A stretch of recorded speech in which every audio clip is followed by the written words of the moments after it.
Hello and welcome back to Sonic Travels. In this video, we're going to talk about basic pre-ride checks and some maintenance and troubleshooting for your child's bicycle. Hi everybody, I'm Sonic and this channel is about my everyday life as I go about exploring my surroundings, whether in my home country of Singapore or traveling to other destinations. Along the way, I share my thoughts on topics that are important to me, such as bicycle as transport, the environment, and of course food. We'll meet interesting people and learn new things together. Adventure awaits.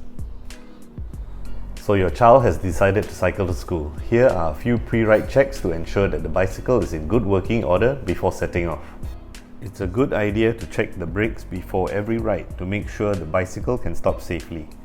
If your brakes don't work properly, it could put your child in a dangerous situation.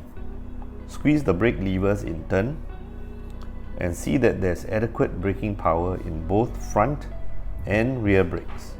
If your lever bottoms out, it could mean that your brake pads are worn out or that a cable has jumped out of its housing. If your brake pads still have life left in them, you can use the barrel adjusters located either at the brake levers or calipers to get better performance. If they're worn out, replace them. If your tires are not properly inflated, you increase the risk of getting a pinch flat, as well as not being able to control your bike properly, especially when turning. Every tire will have a recommended pressure range for that particular tire. It can be found marked on the tire's sidewall. To test your tire pressure, just squeeze the tires with your fingers, and with some experience, you will be able to tell if your tires are properly inflated or not. If in doubt, a good idea is to use a pump with a built-in pressure gauge and top up your tires once a week. That's what I do for all my family's bikes. All of the items I use can be found in the description box below. I've also included a link where you can buy me a coffee and help support the channel and improve the quality of the content. If you have any suggestions on what you want to see on future videos, please also leave it in the comments below. Thank you.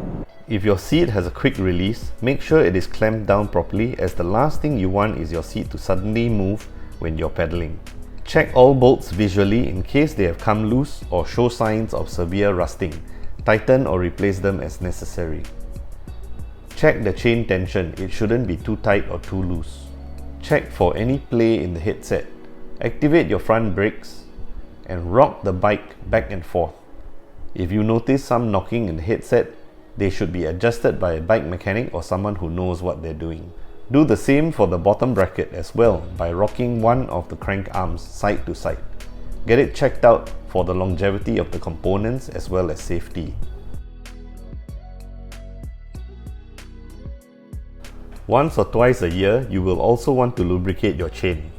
It's just a matter of buying a bottle of chain lube and putting a drop on each of the chain's links. Just before you do that, you might want to check for excessive wear on the chain by using a chain wear gauge.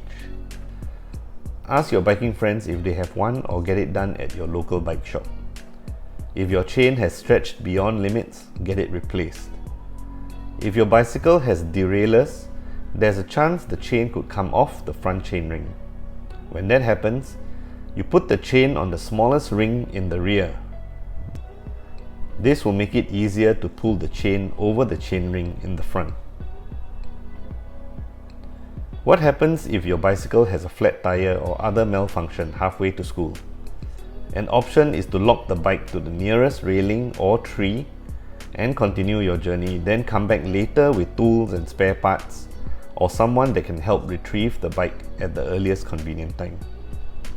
Check out my other videos with the links coming up and see what else I've been up to. If you liked this video, please give it a thumbs up and subscribe, and turn on the notification bell so that you'll be notified whenever I post a video in the future. Thank you for watching, and I'll see you again the next time Sonic travels.